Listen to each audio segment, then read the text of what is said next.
everyone, I'm Meredith. And listen, I'm just a girl stuck in my apartment looking for someone, well, anyone, other than my fiance, who I love dearly, to talk to me. So I found some people. This week, all people who have found new quarantine ways of life. My guest today is Rebecca Friedman. She works in philanthropy, and she and her husband have two adorable little girls. She's also a friend of mine. Rebecca, welcome. Let's talk about it. Let's, exactly. So I wanted to go back to mid-March when coronavirus was ramping up and quarantining was beginning in New York. You're a mom of two little ones. What happened to the, dynamics in your household when the shutdown began and the stay-at-home orders, took place? I mean, the main thing is it was suddenly a lot of togetherness, which has been a blessing and a challenge. My daughter, who's 4, was going to school, and so suddenly she was home. And we have a 1.5-year-old who was with a babysitter during the day, and suddenly we had no babysitter.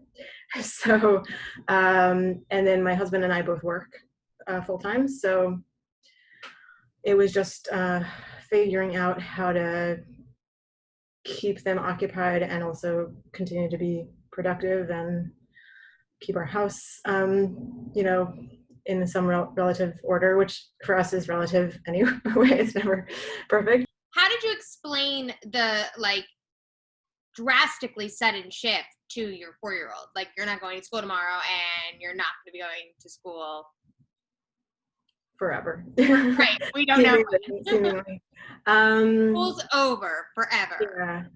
I mean, initially we just told her, there's this virus and we just want to make sure we don't get sick. So that's why, we have to wear masks and we're not going to school now. And she has been having Zoom, a little bit of Zoom stuff. They have their morning meeting every morning on Zoom, which is really cute and has been great. Her teachers have been phenomenal, actually. And it's nice for everyone to have that structure and for her to stay connected to her class, because she is a very social kid and actively misses school and her friends. So yeah, and then I think, as time goes on, she kind of gets it, and I think kids are very adaptable, especially at this age. So it's definitely been hard for her, and I think there have been moments where she's acted up more than in the past, but she's also 4. She just turned 4, so who knows? Who knows what's the age? But I'd say for the most part, she's handled it remarkably well. And my little one doesn't know any different, really. I think the thing I worry about most with her is just she's not getting to be with other kids. So the socialization aspect, and she has some. I think also it's the age, but especially because of everything going on, she has a lot of stranger anxiety because she just doesn't see anyone else. I mean, it's fine. It's not a big deal, but it'd be nice for her to just be able to expand her world more with more people. But I think they've both been great considering. But it's funny how everything just becomes normalized to them, especially to the little one. There's hand sanitizer by the elevator in our building, and every time we go out for a walk or something, she puts out her hands for hand sanitizer, and she can say sanitizer, and mask. She knows the word mask, So I think, yeah, and going back to before, I think it's really been amazing in a lot of ways to be able to be with them. We both work full time, so we go to, our workplaces, and essentially see them, early in the morning and at night. So really being able to get to be with them during this time, especially seeing our younger one develop, because it's such a huge time of development, has been really great. And being able to, I guess,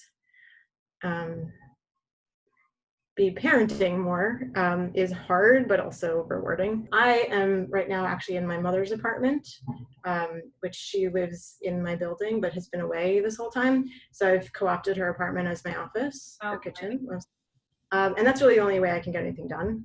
Okay. But even now that I'm like here most of the time, I'm sorry? Were you able to do that from the very beginning, or since you didn't have to consider, I was back and forth more. Like I would sometimes be here and sometimes be there. Also just because there's only so many rooms in the apartment. So like if my husband and I both had to be on Zoom, like, and the internet doesn't work that well in the living room. So it was his idea actually to come here, and it was brilliant. But so even now that I'm able to really like, I'm pretty much, I'll like go home for lunch most days, but mostly I'll be here like 9 to 5-ish. But then I kind of have that like guilt of like, I should be with them. Like they're just, you know, across the lobby. Like, you know, but it's like finding the balance, I guess. But yeah, so I think it's definitely gotten easier since our babysitter returned, and she lives in the neighborhood and can walk, so we don't have to worry about public transportation or anything like that. But yeah, it's, you know, I'm very fortunate in a lot of ways through all of this. I'm fortunate to have a job, and so I just mostly feel very lucky, but it's certainly, you know, been a challenging time for everyone, and just, you know, with everything going on in the world. So your husband is a teacher. And you work full time. Before your babysitter came back, how was it managing the little ones, you know, on your own? You both have full-time positions. He has classes. Was it hairy? Yeah, I mean, we were lucky in that he teaches he like the program, they didn't do a full program, so it's not like he was teaching the whole day. So fortunately he was more available than I was, but also not in a way where we could just divide the day up, you know, half and half, because he might have stuff, you know, something in the morning, something in the afternoon. But he definitely was handling more of the child care than I was. Thank you, David. But even still, like, I would try to be around, you know, and more just like available, because, you know, even as he was more available, like he never signed up to be a stay-at-home dad, you know. So it wasn't like the easiest thing. I think like that's probably been like the most stressful part of all of this, is just trying to like juggle and balance and make sure each of us feels like we have some time and are taken care of. And I think I was speaking to a friend the other day who has 3 little boys, and she was like, I can't remember the last time I was alone, you know. And I think like that's a major you know, thing for a lot of people. Is this work in general, and then now especially? Would you say work is your one alone time these days? Yeah, pretty much. Yes, and also sometimes I take my daughter for walks to try to get her to nap. So that is another, and that's my only exercise. Time and me time. That's like my, you know, morning constitutional. But yeah, I mean, that's why, like, it is, I'm really grateful to have this space, because I don't know what I would do otherwise, like to actually get anything done. But yeah, so I actually have been spending a lot of time alone, but like working, you know. I've been tempted to watch Netflix during the day, but I have not, I can say, honestly. Right. You're earnestly working. Yes. But I mean, you know, there's also like, how sustainable is this? Like, we've, you know, with my work, like in the beginning, we were like, okay, for like, you know, it'll be a few weeks or whatever. And now it's like, okay, what equipment do you need to function? You know, like, this is the long haul. So, you know, I don't know when we're going back. You don't know. But I'm also fortunate, like my work can be done remotely. What was like the craziest time before your babysitter was able to come back? Was it before you started using your mom's apartment as an office? Like, what was the craziest time and what did that look like? My husband's school was actually one of the first schools to shut down in the New York area because a parent of one of the kids had been infected. So before everyone else went into quarantine, he went into quarantine. And so he couldn't leave the apartment. So for a while, like I had to do everything, anything that required leaving the apartment, like, you know, food shopping and stuff like that. Oh, and then I didn't even mention this, but I think I might have had COVID. So like I'm still not sure because I never got tested, and it was very mild, like, but I just had like kind of random symptoms that came and went for a long time, and like a very low fever. Then it kind of switched where I wasn't leaving the house and he was like, had to do everything. So that was like, you know, the first month or so of this whole thing. Right. Probably like mid-March to April. But nobody else caught it? That's amazing. No. So, I mean, I might not have had it. I did get antibody testing and it was negative, but they also like those tests are unreliable and they don't measure anything. So at least the one I took. So I'm not sure, like maybe I didn't have it, but it seemed like I had something. Yeah, so that was challenging. And then once we were both fully functional, it was a little better. It seems like you went through the worst first. Yeah, that's probably true. But it's so funny, like it's so long ago now, I almost forgot, you know? And like, it's been like, it's 3 months, right? Wow. Something like that. Like that's a quarter of the year. It's a long time that we're dealing with this. And I think like it still sucks, but it's become more normal, you know, like it's also hard. There have been a few times where we've been in the park and like one of my daughter's friends is there and like they might be doing different social distancing practices than we are telling her to, you know, like, so there were like 2 kids a few weeks ago or last week in the park who were having a socially distanced play date, but like getting a little closer and sharing some toys in a way that like we've been telling her that she can't do. Right. And she's like, why can't I, you know? What did you do in that situation? What did we do? We let her play with them. We just didn't let her touch their toys. So, I think we explained to her that,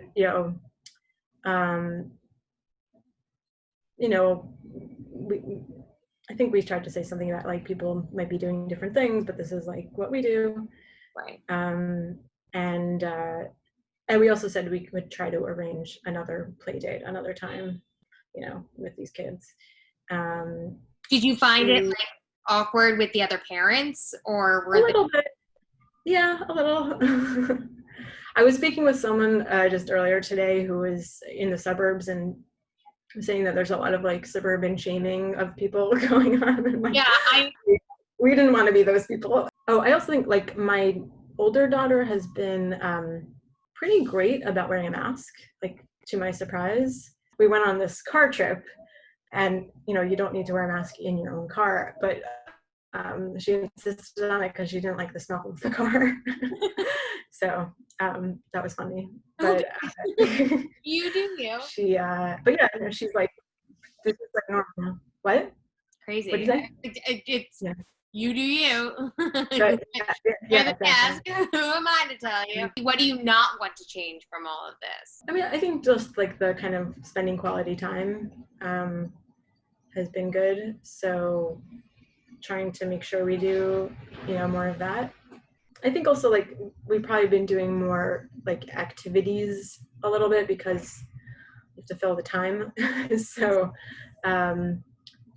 you know, maybe just like doing more of like, you know, baking and stuff like that we don't tend to typically do, but have done more of. The other thing is I think you didn't ask about screen time. So they've definitely, especially the older one, has had a lot more screen time than usual, because like we just have to. And so I think trying to cut that back down will be, one of the one goal for when things go back to normal. Okay. What would you say you've learned most about yourself as a parent, as a spouse, as an employee through this quarantine? I think I realize like how often I'm not as present as I would like to be for my family. And so it's been nice to like, especially in the beginning of all this, before work was really like, when everyone was just like, we don't know what to do. Like, or I should say like making, like kind of creating silos. So like when I'm home, like I just focus on my kids and like make sure to, give my spouse attention and then like focus on work when I'm at work. And that was very challenging in the beginning to kind of like have those boundaries. And I always felt like I was thinking about something else when I was doing. I think also, I love my kids, but I'm definitely someone who needs like something like work or something productive to do other than with them, just like for, to have something for myself that's not just about them, even though I love them to death. And,